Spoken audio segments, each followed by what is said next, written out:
Hello and welcome back to Geek and Speak, the Geek and Seek podcast. Today, we are going to be starting a potentially new here and there series where we are going to be talking about how to build certain archetypes for Commander.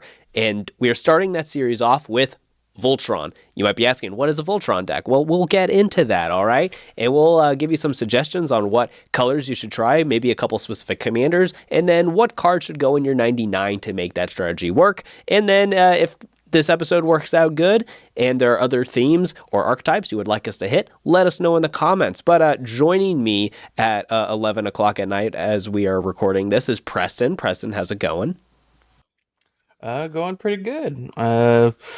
Love a good Voltron deck, so this should be a good episode.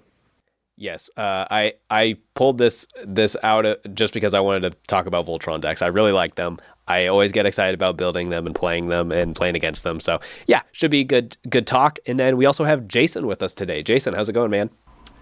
Going all right. Today's Friday, right? It's Friday as the recording of this. Yes. So it's Friday for everybody, but it was my Tuesday. For my work schedule. So yes, because you work weekends. Was a pretty all right Tuesday, if I do say so myself. See, what we got to do, yeah, I guess by Tuesday standards, it's probably May. But all you got to do, Jason, is you just have to be so good at your editing that anyone who even sees Geek and Seek in their feed without even watching the video will just automatically become a patron and will fund the show so much that we can pay you more than we are paying you now. And then you can just, make your own hours and stuff and just edit, Dude, If I was able to quit my job and just do this full time, it would be the dream, yeah. I will say one exciting thing is the NBA playoffs are happening. So it's just more sports with me. That's you can always expect sports. Yeah, dude. I will say before we get into the topic that I was excited to make my own hours when I started editing for Goldfish. I was like, I'm going to be able to work whenever I want. And then I do my best to just do a 9 to 5 Monday through Friday, because then I can just have my evenings and my weekends off. So anyways, if you would like to support the show, you can always just do the normal YouTube-y stuff by liking, subscribing, checking out our other videos that you haven't seen before. We've done a lot. We've had a lot of gameplay. We've had almost 50 episodes of the podcast now. There's a lot that you can go back and check out. And then if you'd like to support us a level beyond that, you can also support us at patreon.com/geekandseek YouTube. Joining us on Patreon also means you get to hop in our Discord where we're hanging out, talking Magic. Sometimes you get to see some videos a little bit early, stuff like that. Good stuff. Favorite comment of the week. I'm not going to read this whole thing because I'm exhausted. But Daniel left this comment on last week's episode where we were talking about cards you can run in your 99 that gain you life, even if you're not playing a life gain deck, incidental life gain. And he recommended Vampiric and Spirit Link, which are both 1-mana auras that when that creature deals damage, you get to gain that much life. What's cool, though, is it's not really lifelink, and you can also just so you could slap it on a lifelink creature and gain double that life, essentially, but you can also throw it on one of your opponent's big creatures, and then when that creature deals the damage, you'll gain the life from them dealing it, which will be, if they attack you, it's kind of like net even, you kind of didn't take anything, but if they hit one of your opponents, it's kind of like a bigger advantage because they're hitting your opponents, but you're gaining life. These are cool cards. I hadn't seen them before. Thanks for the suggestion, Daniel. Have you guys played these cards before? Maybe earlier on in our play group. I don't think I've seen them anytime recently if I have used them before. No. You haven't played these? No. But these are really good. Imagine if you could do this at instant speed. Ha. So there's the new, what's her name? She's the lady in the Wilds of Eldraine, right? And she's holding the apple, right? And she cares about auras that are on creatures you don't control or something like that. These would be spicy in there. And they're both the right color because she's an Orzhov commander. What was the... Dude. What was the set? Wilds of Eldraine. It's something with an E, I'm pretty sure. Yeah, like Emeria, or no, not Emeria. We have the internet at our fingertips, and we can't figure out what you said. Yeah. Anyways, I think the opportunity cost is really low on both of these because they're only 1 mana. So I'm gonna try to find somewhere to play them. I have a couple more political style decks. I have a couple decks that I'm playing a little too risky with my life total, so maybe I could have a little bit of more incidental life gain in there. So I'm excited to try both of these cards out. So thank you, Daniel. And if you guys ever have other cards that you'd like to suggest, especially if they're relevant to whatever our podcast episode is for that week, always feel free to let us know in the comments. All right, so as we are heading into... Oh, also, one more quick thing. We just released a few days ago the season 2 finale of Upkeep, and my gosh, so much better than the season 1 finale. Season 1 finale, I kind of just curb stomped. It wasn't that fun of a game, if I'm being honest. But season 2 finale, everyone got to do a little bit of their thing. Some crazy things happened. It was a pretty quick game. A lot of fun. If you haven't seen it, go check it out. And then make sure you tune in later, because we'll do one more after show. And then we're going to do the week after that. We're going to have a stats video where we're talking about who won the most. What colors did we play? Does going first matter? You know, we're going to be talking about that kind of stuff. It'll be fun. So tune in for that. So what are Voltron decks? Preston, so I can give my voice a second to rest, why don't you try to explain to the people what a Voltron deck is? All right, so when it comes to Voltron decks, there's 3 things you really want to focus on.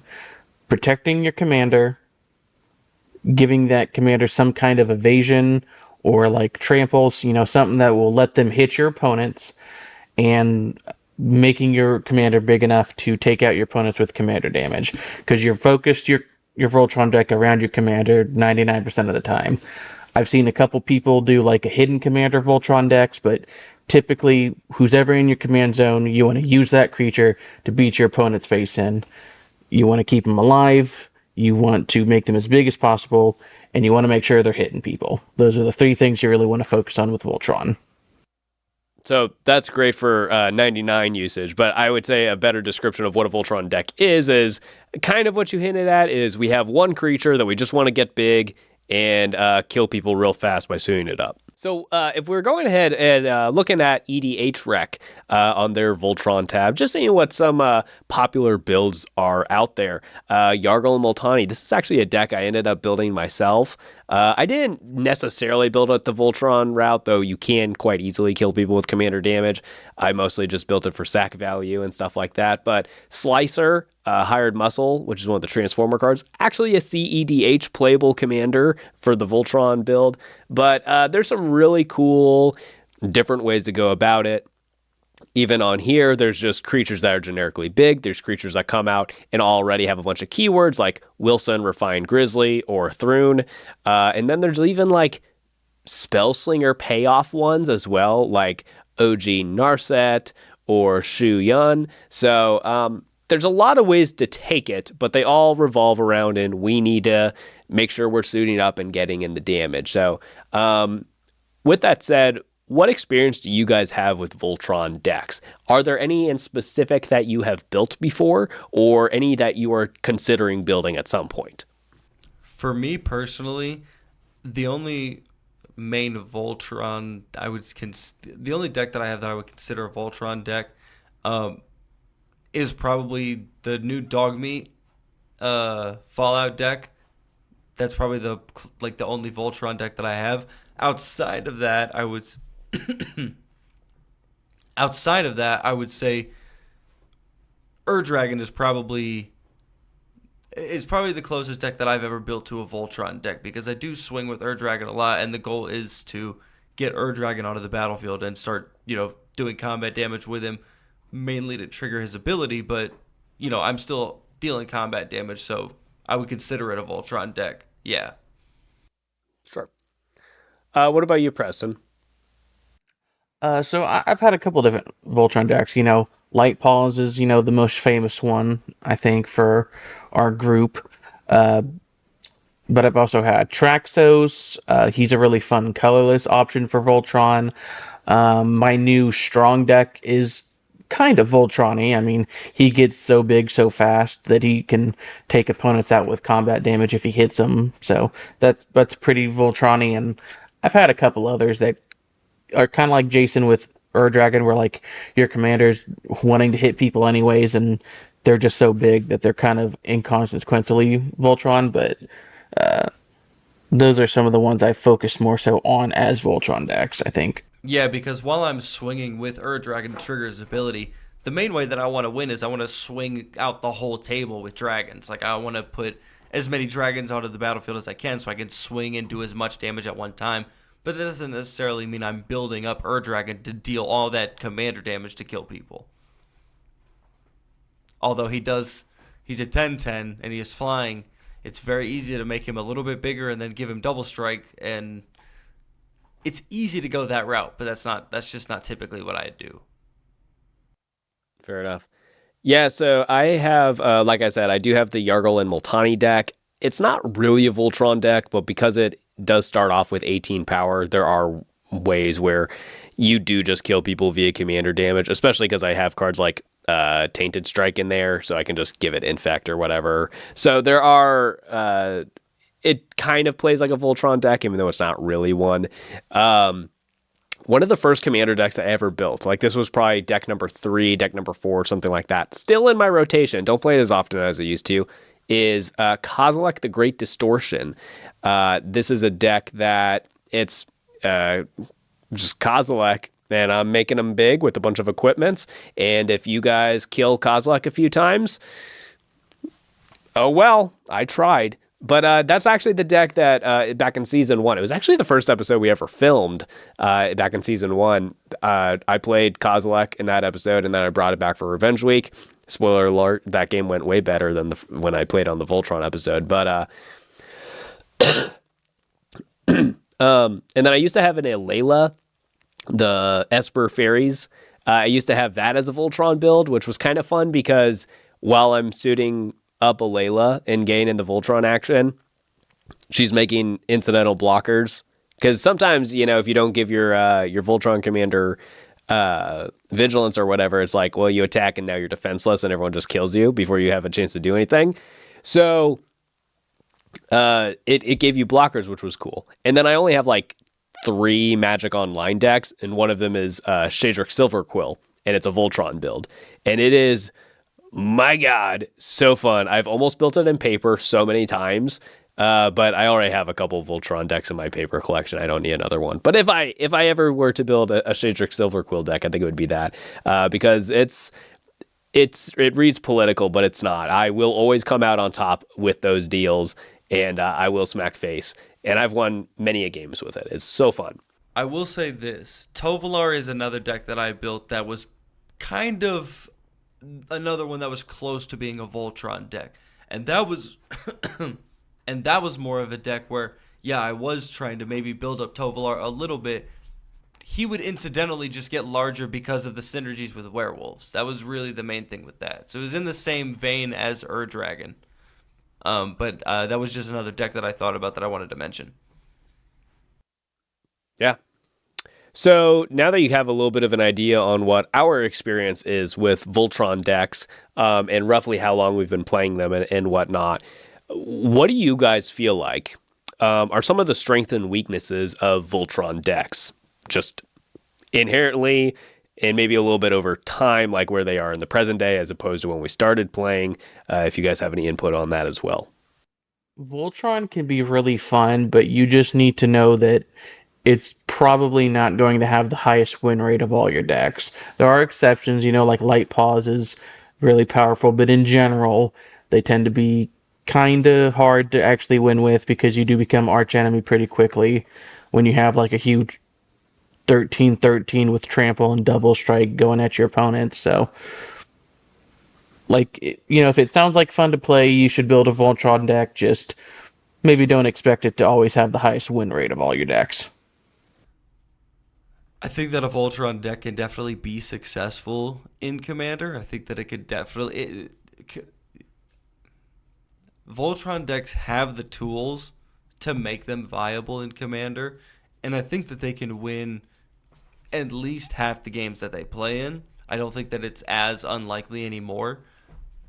But it just honestly kind of becomes a boring theme, because no matter what you're doing, no matter what the commander is exactly, you're still doing the same thing, building up all your stuff on your commander and then dealing combat damage to all your opponents, killing them that way. It's even if you switch out the commanders, don't you kind of just put the same cards in each deck because they do the same thing? So that's really my thing with Voltron decks. But they can be a lot of fun, and you can do really really interesting things with them. Just because Magic is fun and weird, and and there's weird interactions with stuff.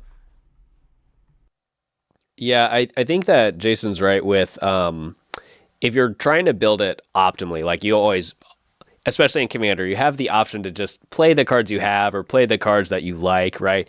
But if you are just playing like the best Voltron deck you can build, you are going to be playing a lot of the same equipments and auras and stuff that you would from deck to deck.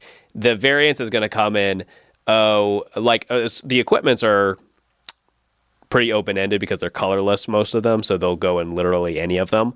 But some, a lot of the auras are going to be colored, or and so then they'll be limited to what they can go in.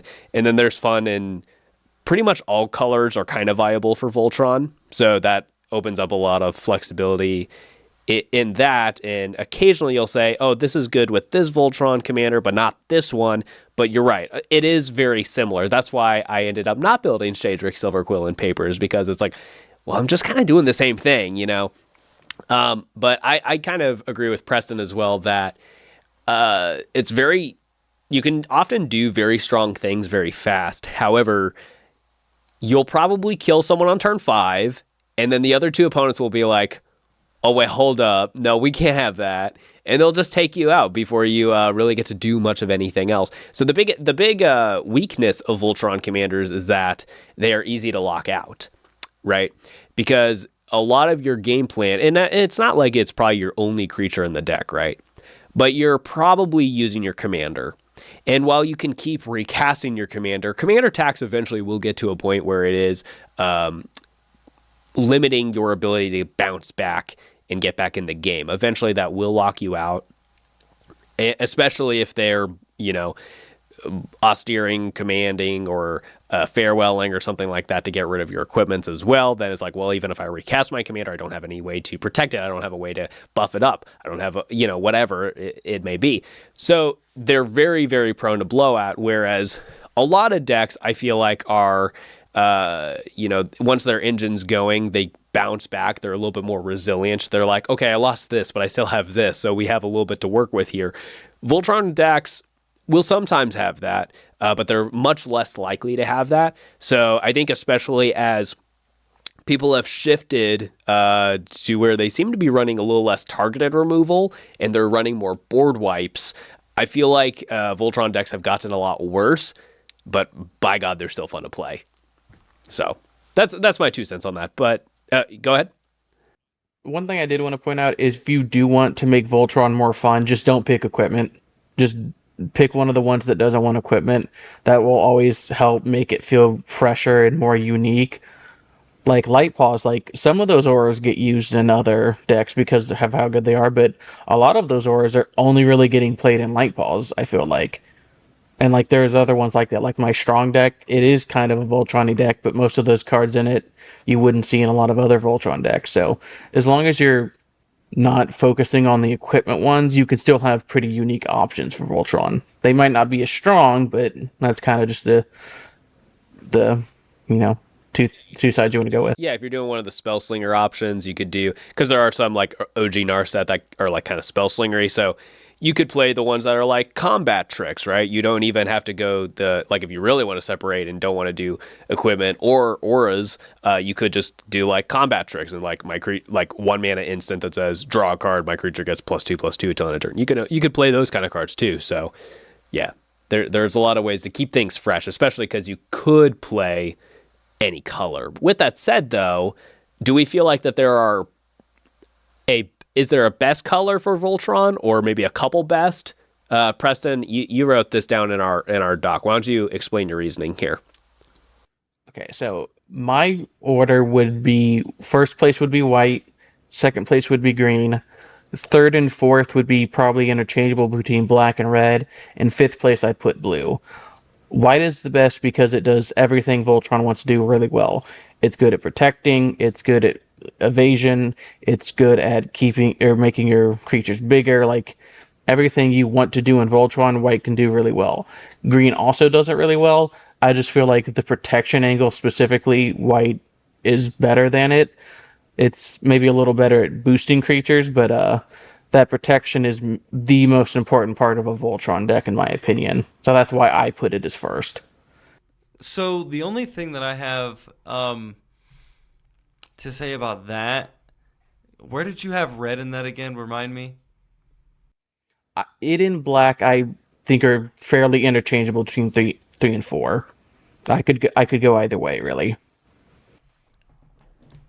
I would say red is a little bit better than you might initially look at because red does have just a lot of like instantaneous like surprise deal damage type of effects or like they have like enchantments like goblin war drums where it gives things menace so it gives them some type of evasion or it gives things like they'll give things like double strike or haste obviously so they're doing a lot more with combat and then there's commanders like Valduk, Keeper of the Flame, you guys know that one.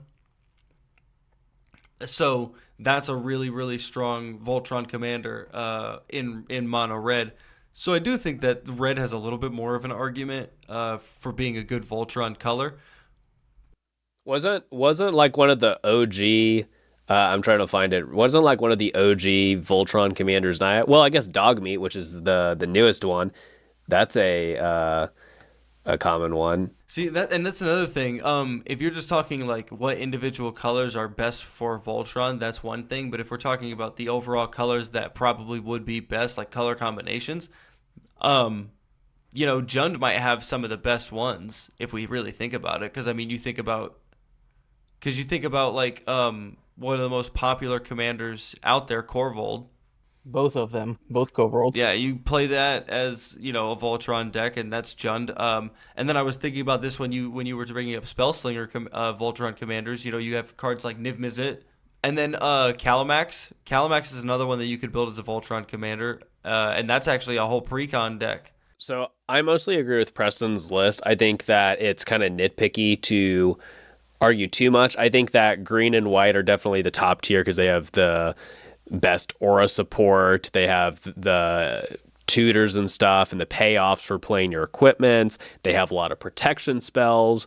Where I would say that I agree with Jason that red might be the third best color is that it has a lot of very efficient, very powerful combat tricks. So, for instance, Unleash Fury is for 1 in a red. It's an instant that says double the power of target creature until end of turn. You have Tamir Battle Rage, which is for 1 in a red, an instant that says target creature gains double strike until end of turn. It also gains trample if that creature's power was 4 or greater. And if it's a Voltron deck, it does. It has power 4 or greater. So red has these instant speed combat tricks and stuff that are very, very powerful, and you can surprise get people out of nowhere. And then if you're red white as well, like if that's at least your 2 of the colors you have, you also have Boros Charm. Boros Charm, most importantly, can give your permanents indestructible until end of turn. That's one of the best and most efficient protection spells there is. It's up there with like Heroic's Intervention, right? I would say Boros might be, if we're just talking color combinations, Boros might be the best 2 color combination for a Voltron deck because a lot of the Boros commanders are going to care about equipments or at least artifacts in general. So if you're getting those onto the battlefield, that's, your commander's going to benefit off of that most likely because that's just what Boros tends to do. And I mean, remember when we did our 2-color pair ranking episode of the podcast, and the main thing we said about Boros is like, yeah, but how many equipment Boros commanders do we need? We don't need the 90th one. Let's have some variety. That was another reason why I brought up red being a little bit better than Preston was giving it credit for. I do think that red is definitely better than black as a Voltron color.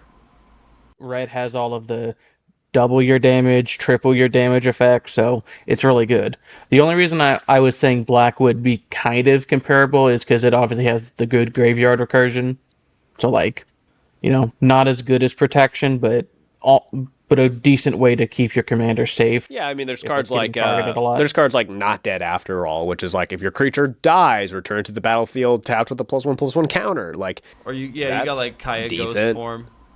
Yeah. So there, black I think is good. I did. You can make a mono blue Voltron deck work. It's not impossible. To fit the black argument there, to bring up a card that I brought up in another podcast episode, Dothy Embrace.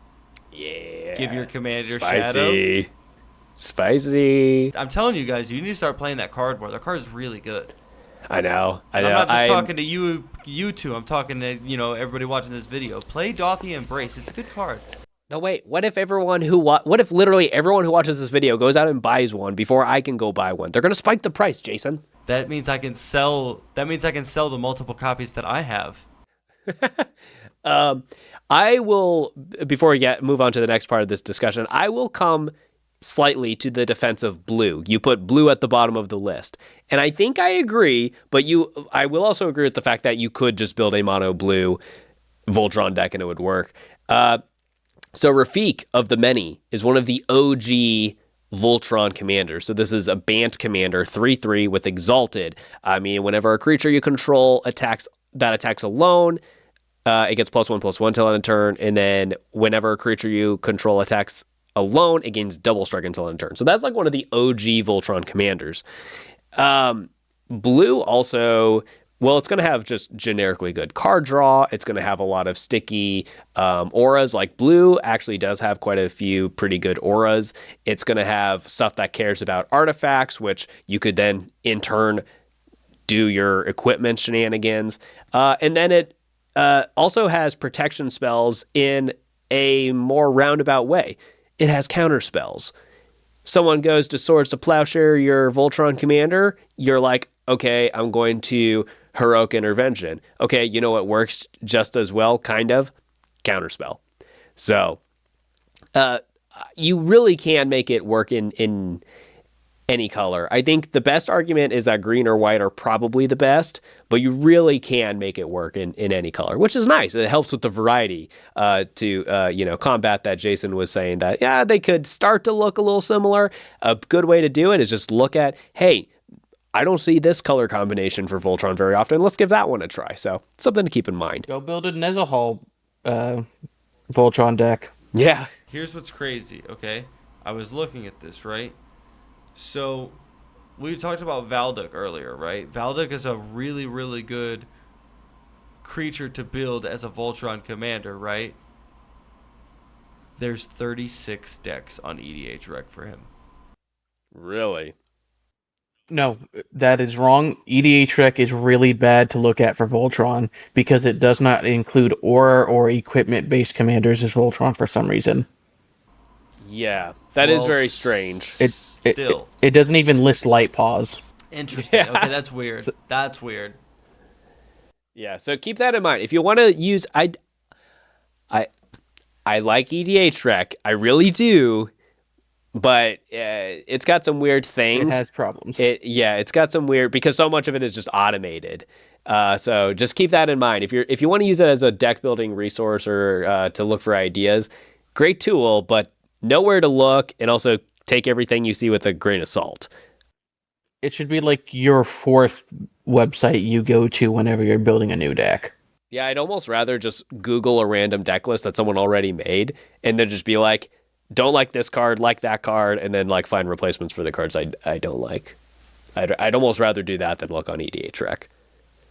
You're more likely to have something playable than if you just grab the top 100 cards you see on EDH Rec for whatever you're trying to build. Speaking of something playable, one thing that I want to say about Voltron Commander decks is they can potentially turn cards that aren't really good in Commander into cards that are really, really powerful in Commander. I agree, because, like I said, like if you're especially doing the red, well, this is true in other colors too, but combat tricks are cards that you don't really play that often in Commander because it's a card in your 99. It's taking up a slot in your deck, and it's a one-time use most of the time.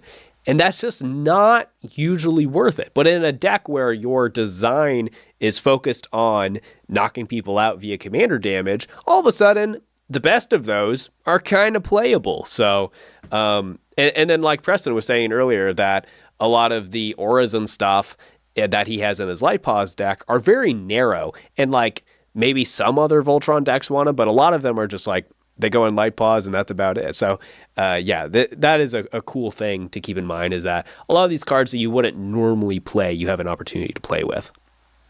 An example of that is a deck I forgot to even mention earlier. My Feather deck. It's a Boros Voltron deck that's not actually based around equipment and auras. Go figure.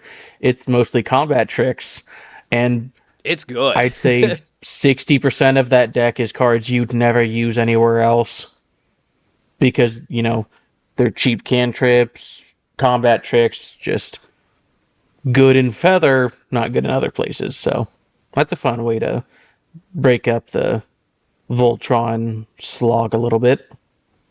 And then another interesting point about the combat trick thing specifically is that some people will go to build a Voltron deck and they'll just look at a lot of the most played auras, a lot of the most played equipment. Less true with auras, but especially the equipment. A lot of them are very expensive. If you're looking at like the Sword of X and Y, some of those, Shadow Spear, a lot of those are very expensive cards. If you want to build a Voltron deck on a budget, well, first off, there's plenty of good equipments that are not expensive. There's plenty of good auras that are not expensive. You want to build a Voltron deck on the cheap, you build the combat trick versions. Yeah, that's a good way to save some money, because those are like 12 cents a piece or something crazy like that. So, no. You know what the real flex is? I still wouldn't play this, but there's one from Ikoria, I believe, that it's a 6-mana aura that equips to the creature, has to tap the creature for that turn, but it gives it +20/+20, I think. Colossification, yeah. And isn't the art for this card amazing too? So good. Beautiful. It's not a good card, but like, it's an option for sure. In a Voltron deck, though, is it a bad card? Is it? Okay, if you have like if you have a commander that it's not the best stats, but it has good keywords by itself, then heck yeah. Like if your commander already has evasion on the actual card and you're just doing this to buff the power, I'm all for that. But if your commander's already a decent size already or whatever, this is overkill. This is ridiculous. Here's another thing though with this card. Like you could also just put in ways to untap your commander. Like if this is your game plan, like if this is what you want to play around, you could play around this, extra combat steps, and untapping your commander. Like that, your extra combat steps are likely going to be able to untap your commander. There are some cards you got to look out, because there are some cards that give you extra combat steps but don't untap your creatures, so you got to look out for those. But if you built your Voltron deck that way, this could be a viable card. So that's what I'm saying. Like you could also just play it second. You could also just play it second main after combat, and it'll just be a like, look at me, I'm going to kill someone next turn. But you could just do that too. Like, you could get in your damage and then play this. You can telegraph that you should be killed before anyone else. Yeah, definitely. Yeah. Not get any use out of it. You're already doing that, though. That's what Voltron decks do. You're already doing that. You might as well do it with a cat. Unless you kill everyone at once. You can make this your secret win con in an Enchantress deck. They're like, they're just going to get a bunch of enchantment value. Boom, make my two power commander a 22. So we talked a lot about the downside of Voltron decks being that they are prone to blowout, right? So whether that be the targeted removal, like the Beast Within, Swords of Plowshares, cards like that, a lot of them are also going to get swept up in the board wipes, right? Like Farewells and Austere Commands and freaking Wrath of God. So that's something to keep an eye out for. We've already talked a lot about the best of the protection spells, so that would be like Teferi's Protection's on this list. I kind of agree with that one, but we also Heroic Intervention and Boros Charm. And if you're going the equipment route, you have like Swiftfoot Boots, cards like that. A couple of the other ones I think are worth mentioning are Tamiyo Safekeeping and God's Willing. So Tamiyo Safekeeping gains you 2 life, gives your creature a little buff, and gives it hexproof and indestructible till end of turn. Whereas God's Willing is for 1 white mana, gives your creature protection from a color till end of turn, I believe, and then you also get to scry 1, so you get a little bit of card selection. There's a lot of cards like Tameo Safekeeping and God's Willing. These are great in Voltron decks because it's not on board, which a lot of the protection spells aren't. But like if I'm holding up 3 mana, people are like, he might have the Teferi's Protection. Or if I'm holding up white-red, they might be like, he might have the Boros Charm. But if I'm holding up 1 white, they're probably thinking I'm holding up Swords to Plowshare or something, right? They don't think I'm holding up God's Willing, right? So these are really good because they're a little bit harder for your opponents to play around, and they're very efficient in just keeping your commander alive for an extra turn. See, yeah, another card like that is Snakeskin Veil. I play this in a couple different decks. That card's really, really good. Honestly, I think that card to me could actually slot into non-Voltron decks, but it's an all-star in Voltron decks because it's going to give your commander it's going to buff your commander and give it hexproof and instant speed, all for 1 green mana. Another card that I really like for Voltron decks, they have to have blue in them, but it's Crystal Shard. Do you guys know Crystal Shard? So you pay 3 generic and tap it, or pay 1 blue and tap it, and you return target creature to its owner's hand unless its controller pays 1. So if something's going to happen to your commander, you just pay 1 blue, tap the Crystal Shard to target your commander to go back to your hand, and then you just say, I'm not going to pay to keep it on the battlefield, and then return it to your hand. You can also, that's Uro is another good commander that you can use as a Voltron commander. And this is a really, really good card in that deck. But you could also potentially use this on your opponent's creatures. You know, if they don't have any mana to pay the 1, you could return stuff to their hand. But it's also just a good way for 1 mana to get your commander back into your hand at instant speed. Like, if to avoid a board wipe, so you don't have to play it for, with the commander decks. I think this is a really, really good protection card for Voltron decks. I think the best of these are the ones that give it hexproof until end of turn. Those are the best ones because then people can't just follow it up. The problem I have with these is that none of them are there any that, other than Teferi's Protection, are there any that get around the exile clause, like a Farewell or anything? There's enchantments where like you can make target creature phase out. Yeah, that is true. Phasing like out is an option. Yeah. So I mean, it's essentially like it's what Teferi's Protection does. So just like other cards that would phase the creature out, I guess. Oh, Robe of Stars. Yeah, Robe of Stars is the equipment that does that. It's like you pay 3 mana or something. It buffs your creature a little bit. You pay 1 and a white. Equipped creature phases out. Yeah. There you go. We've there's figured that, it out. And then there's a aura I want to mention. I have to look at my light pause list real quick to find it. Yeah. So with all that said, protection spells are going to be some of your best cards in your deck because your commander is going to be a lightning rod for removal, and you want to make sure you have ways to increase the chances that your commander is going to stick around. So having quite a few of these in your deck is best. Like a lot of decks, you probably only want 1 to 3 of these in your deck. In a Voltron deck, you probably want quite a few more than that. So lucky for you guys, even probably in all color combinations, you have a number of options available to you. So that is good to keep in mind. And they're pretty flexible. Some of them are the bigger, go wider ones like Teferi's Protection, and some of them are more narrow. So the next step of building your Voltron deck is making sure that it's big and it's got keywords that are going to be beneficial in combat, right? So a lot of the best Voltron commanders are already going to have some kind of evasion, right? Whether that be Trample is a really good one. Flying. Trample might be the most important one, if you ask me. Double Strike means that you don't have to buff it as much in order to get in for lethal, because commander damage, you only need 21 points of damage to kill your opponent. And then you also want, if your commander is, usually there's a little bit of a trade-off, right? Like usually it'll have either really good keywords, but it's going to be a little bit smaller on the power and toughness side, or it's going to be the other way around, and maybe it only has 0 to 2 keywords and a big butt. So you want to be playing auras and equipments and stuff like that that are going to help you in either department. Are there specific cards that you guys want to highlight? Are there specific cards you guys want to highlight to the viewers in that department? Well, one card that I think of that it kind of goes into the same vein that I was talking on earlier.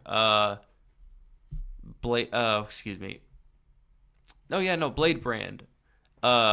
It's 1 in a black, and target creature gain Death Touch till end of turn, draw a card. So it's a draw spell, and it's going to give your commander Death Touch and instant speed. I think stuff like that, that's another card that probably isn't very good in Commander, but in a Voltron Commander deck, it's a really, really good card because not only is it a draw spell, it's going to give your commander Death Touch and instant speed. Yeah, so I put obviously Shadow Spear from last week's episode is one of the best Voltron cards you can play. Trample and Lifelink for cheap. Cards like Unnatural Growth, which doubles all of your creatures' power and toughness each combat. That's going to be really, really good.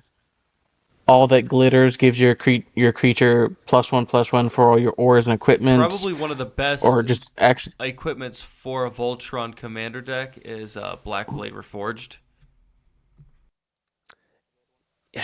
So, I'm not saying I'm correct in this, but personally, myself, when I've built Voltron decks, that's always my 102nd card or something. It just barely doesn't make the cut. And maybe that's wrong, but I feel like there's so many other good equipments. I think about my Voltron list, and they're so the upside of Black Blade Reforged is your creature's going to get freaking huge for a relatively low mana investment, right? It's 2 and 2, is it? Or is it a little bit more mana than that? So Black Blade Reforged? Yeah. It's 2 and 3. Okay, that's still, that's not a crazy mana investment. For a Voltron deck, it's 2 and 3, because, it's 3 equipped legendary creature. Okay, yeah. So it's going to get huge, but there are also a ton of equipments that, while they might not buff your creature as much, they give you some other kind of benefit. The other thing to keep in mind is that you can also just play these auras and equipment that are benefiting your long-term game plan, right? Doing the things that you have to do in order to keep up with the table in a game of Commander, right? In Commander, because the games go a little bit longer, your two most important tools to you are going to be your ramp and your card draw. So if you are playing auras or equipments or anything like that, that's also giving you those things. That's also really, really important. So some of the Sword of X and Y are going to fit that department. There's Sword of the Animist, right? Sword of the Animist gives your creature +1/+1, and then when it deals damage, or is it just when it attacks? I think it's just when it attacks. You get to go find a basics. Yeah, so there's that. There's several auras that when you cast them or when they enter the battlefield, you get to draw a card. So they're just replacing themselves. So even if they get blown out, it doesn't feel that bad. And then there's ones that when your creature attacks or deals damage, that you're also going to get some card advantage that way. So playing those cards are, you can obviously play the Black Blade Reforges and the stuff like that are just ooh, these big, flashy, kind of badass kind of cards. But also keep an eye out for the ones that are doing the things that you need to do in order to keep up with the rest of the table in a long game of Commander. One card that I thought about that's really, really good in Voltron, it's good in Commander, period. I don't know how many people actually know about this card because it is an older card. But it's one with nature, so it's whenever enchanted creature deals combat damage to a player, you may search for a basic land and put it onto the battlefield tapped. So it's what Sword of the Animist does, but it's an enchantment, and it does trigger on combat damage, but it's only 1 mana, which is a really, really nice thing about it, and it does make it feel more like a ramp card in that sense because you don't have to play the mana to cast it and then the mana to equip it. It's just 1 green mana, you enchant your creature, and now when it deals combat damage, which is what you wanted to anyways with the Voltron Commander, you're going to get a land onto the battlefield. I like this card a lot, too. So I just wanted to mention that. Yeah, that one's sweet. I like that one.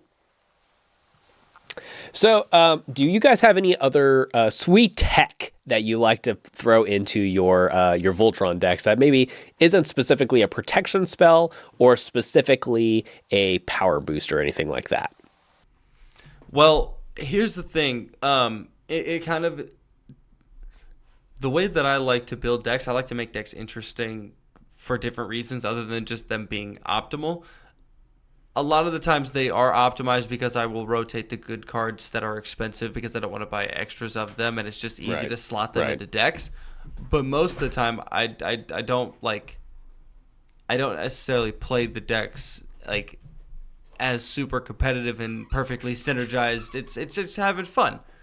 Um, And it's so so the easy to thing, do that in Voltron decks. the thing with Voltron decks is you get to have a lot of fun just doing random stuff. Um, I need to look it up. It's an enchantment. I can't remember. We should have taken better notes before Oh, wait recording. a minute. Wait a minute. My Ur Dragon deck is on Goldfish, right? Mm-hmm. Okay. Easy. I can look this up real quick. So while Jason's looking for that card, I'll go ahead and mention Rogue's Passage. It's a pretty good land that can go in a lot of decks, not just Voltron decks, but especially when you get to the later game and you can really afford to sink your mana into this. It's a way to make your commander unblockable, and that will often just kill the last person, or maybe even the last two people if you can afford the time. And I like this card a lot in a lot of decks, especially decks that care about combat, because the opportunity cost is so low, right? It's like a 12-cent card. It always comes in untapped, well, unless some kind of weird shenanigans are going on. And, it's not fixing your mana or anything, but then later in the game, if you need to pump your mana into this to make something unblockable, that can often just end the game. And that's more true in Voltron decks. So that's a really sweet card. And then also more narrow tutors. So Enlightened Tutor and Open the Armory are a couple examples. There are a lot of tutors that will just grab auras or enchantments or equipments. And I'm not the biggest fan of tutors. You can go back and listen to our tutors episode of the podcast. I'm not high on them, but I do kind of like these narrow ones, especially in the specific archetypes that really care about those specific archetypes that those tutors can hit. So the card that I was trying to find, it's Spirit of Resistance, and it's an enchantment for 2 and a white, and it says if you control a permanent of each color, prevent all damage that would be dealt to you. It's really good. So if you have your commander and you're protecting it and it's staying on the battlefield, you have this card, you're not gonna be able to take damage at all. It doesn't say prevent all combat damage, it says prevent all damage. That's all damage that would be dealt to you.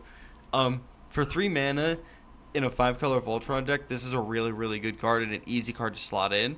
Another card that I cannot believe I didn't think of this earlier, because I run this card in so many decks because it's just generically good. It's Diplomatic Immunity. So for Oh my god, yeah. for 1 and a blue, you enchant your creature, and the enchanted creature can't be the target of spells or abilities, period. And Diplomatic Immunity can't be the target of spells or abilities, period. So once this is enchanted, neither the creature nor the enchantment can be the target of any spells or abilities. Now that includes yours, so you can't enchant it further, but that for 2 mana is a really, really, really powerful thing to do in a Voltron deck. It's really good overall in Commander because you could just do this with your commander even if it's not a Voltron commander. If you need it to stay on the battlefield and you're not going to buff it up or do anything to it or target it really in any way, then this is a really good card to add in. But in a Voltron deck, this can keep your commander on for the entire game. It's very possible that this can just, because if they have to play a board wipe, not everybody's going to have a board wipe necessarily, so they might have to dig for it. So as the turns go by that they're digging, this is just sitting on the battlefield, dealing a ton of damage to people because it's protected by the Diplomatic Immunity. Yeah, Diplomatic Immunity, I think, is like a good cherry on top. I've got a lot of stuff already on my commander. I just need to make sure it sticks around. That's a pretty good option. Or if your commander is just huge. If you're playing you would have to do a secret commander or a hidden commander because otherwise this color combination doesn't make sense. But if you're playing Yargul and Multani, right, and its base power is 18, right, and you Diplomatic Immunity it, it's all right, you guys got a couple turns to figure it out. Otherwise, I got this. And what was the first card you mentioned? The first one is Spirit of Resistance. So I like that because if your Voltron commander doesn't already have Vigilance, or you're not running like, Staff of Domination or something, or some way to untap it, you're not often going to play auras or equipment that give your creature vigilance. Like sometimes you will, but they're a lot less of that than you will like trample or lifelink or whatever, death touch. So having a way that is just a very, very efficient protection spell in the 5-color Voltron decks for yourself, so that even though your commander is tapped down and you might not have many, if any, other blockers, you're buying yourself a lot of time. So that's really nice. That's sweet tech. I like that. Another thing about this is if you're playing if you're in a blue deck, I guess, and you're a Voltron deck and you're like might be stealing people's stuff, then even if you don't have 5 colors, maybe you steal the colors you need to turn this on. I don't know. That's a very niche and kind of jank way to activate it, but it's just a thought. And then one more card that I wanted to mention that I think is really good, and it's a card I have, again, mentioned before, but it's Maze of Ith.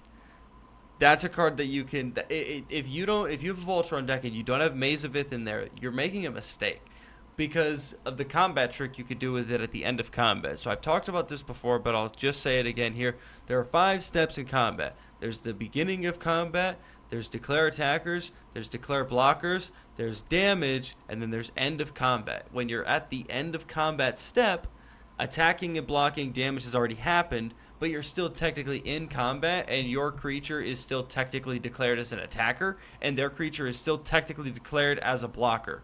You can activate the Maze of Ith, untap your creature, your commander, and remove it from combat. The damage has already been dealt, so it can't be prevented, but now it's just untapped, and it's basically giving it vigilance that way. So I think Maze of Ith is an auto-include in every Voltron deck.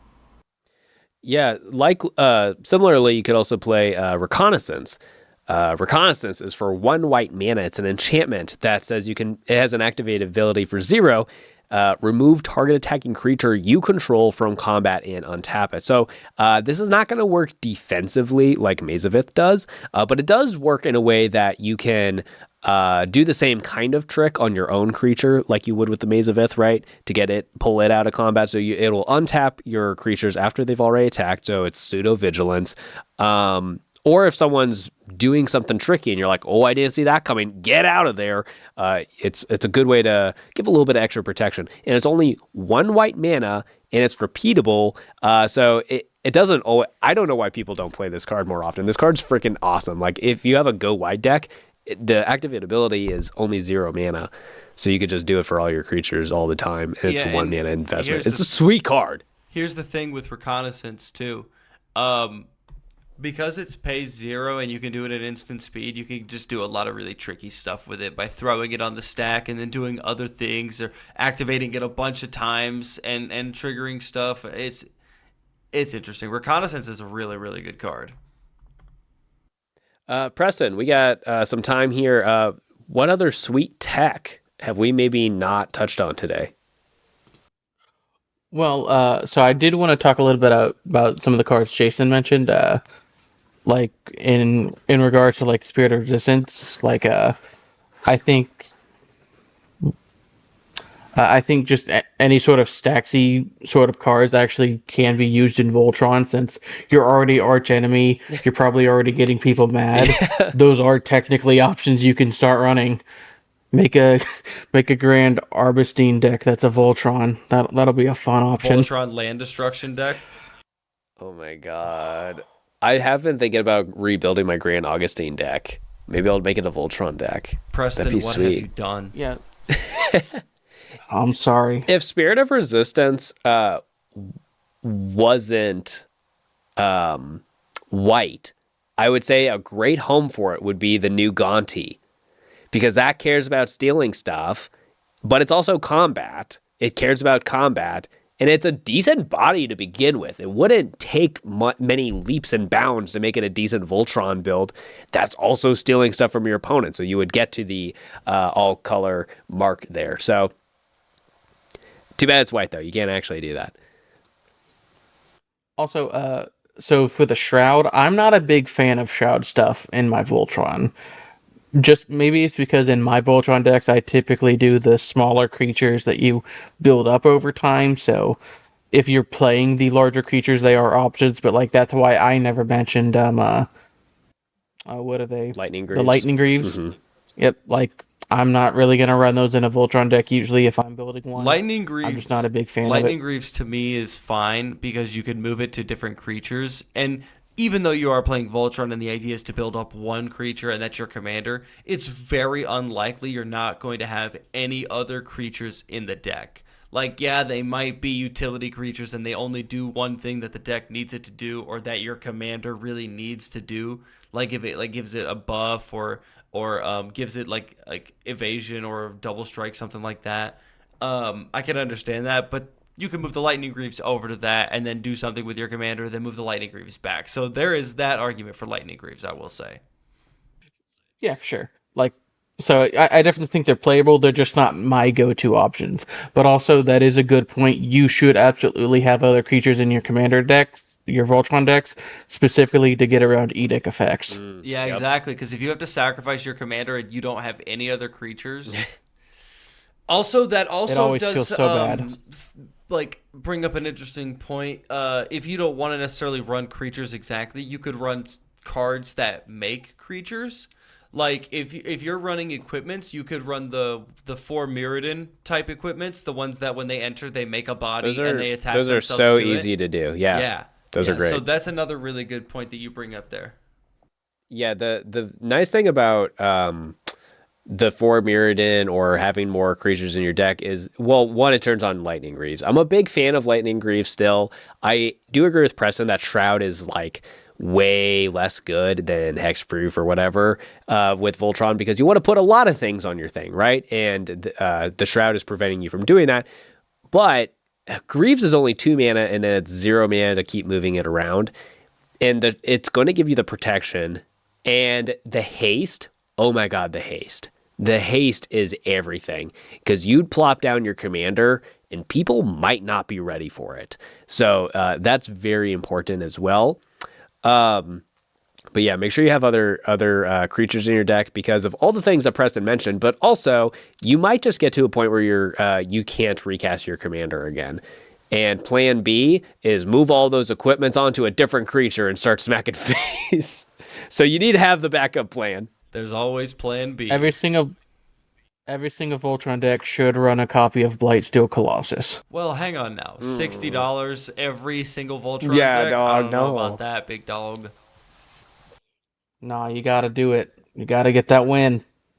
So, do you guys have any closing thoughts on things that people should keep in mind about Voltron decks or how to build Voltron decks? Any recommendations for a specific one you think might be fun, or any tips that people should have in mind? One deck that I built that it wasn't I didn't build it as a Voltron deck, but I think might be fun if you decided to build it as a Voltron deck is Xyrus, the Writhing Storm, which I'm pretty sure is the backup commander from the Calamax precon. That's a lot of fun. It's really fun as a snake type synergy, a snake tribal Yeah, kind of yeah, deck. It's that fun one's that sick. way. But you can build it as a Voltron commander. Like, you build it with wheels so that you're drawing a bunch of cards and then you play enchantments or things that, buff it whenever you draw cards, things like And that. it's a cool color. It's a really cool color combination if you wanted to take it the Voltron route, which I think you could. I mean, it's And to me, it makes it challenging because you don't have white.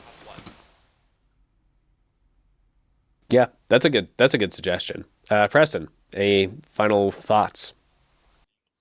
One interesting thing I really like about Voltron, like just as a sort of closing thing, is I think it's the one sort of strategy in Commander where less colors typically makes it more powerful. I think most of the other like things you want to try to do in Commander, there's a good argument like the more colors the better. But in Voltron, because you want to be really fast and like really focus in on your Commander, the fewer colors you have to work with typically will make them better, which I think is a really fun thing about Voltron. Also, is it just me, or whenever somebody sits down at the table and they're playing a Voltron deck, and like let's like for this, like, it's somebody that we don't really know that well, so not somebody in our play group necessarily.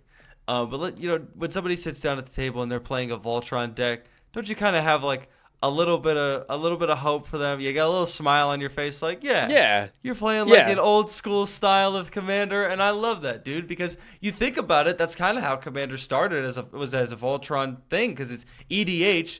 For those of you that don't know, I'm sure most of you do, but for those of you that don't know, EDH stands for Elder Dragon Highlander, which means like it was based around the original Elder Dragons. The original Elder Dragons. And then the original Elder Dragons are actually where commander damage comes from, because they're all 7/7, so they have 7 power. And whenever they, it was the thought, 1, 2, 3, you're done.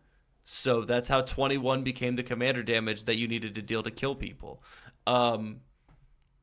So yeah. And they've even when like it became an official format and stuff, like it very early on was established as an archetype, and people just like it. I do think it's a lot less good nowadays. I mean, if they keep making really broken protection spells, maybe it'll make a comeback. But I think it's, even though it's less good than it used to be, when I see a Voltron deck or a new commander that could be a good Voltron build, I get excited. I get a little giddy. I'm like, take me back to the good old days, dog. Let's go. It's fun that people still keep that, going around in the format, because I think it's good for the format. I genuinely think that it's good. Play Voltron decks. Put the fear of God in the Simic player. Yeah, do it. Do it. Play a Voltron deck and take them out first. Kill them on turn 4. They won't know what hit them. Yeah. Take that, Tatiova. They're like, you're playing red-white. How did you do this before I could do anything? Well, that used to be that's why ramp decks are out of control, Jason, is because in 1v1 formats, it's the aggro deck is going to beat the slower ramp player. But in Commander, when no one's doing anything on the first 4 turns, people get a little cozy, So then it's the Voltron player's job to remind them, hey, you only have 40 life, all right? But thanks for listening to this episode of the Geek and Speak podcast, talking about Voltron decks. Hey, I hope you guys liked this episode. This was fun for us to brainstorm a little bit. We really liked putting this one together behind the scenes. Let us know in the comments if there's another specific archetype or theme that you guys would like to see us do an episode like this for. We have a couple on our idea list that we have that we might get around to over the next few months. So let us know if there's something specific you'd like us to hit up. And also just leave comments anyways, because then you might become next week's comment of the week. And it also helps boost us in the algorithms and all that good stuff. So make sure you're subscribed, hit like, share us with a friend, whatever. Check out our other episodes. We will see you guys next week. Bye.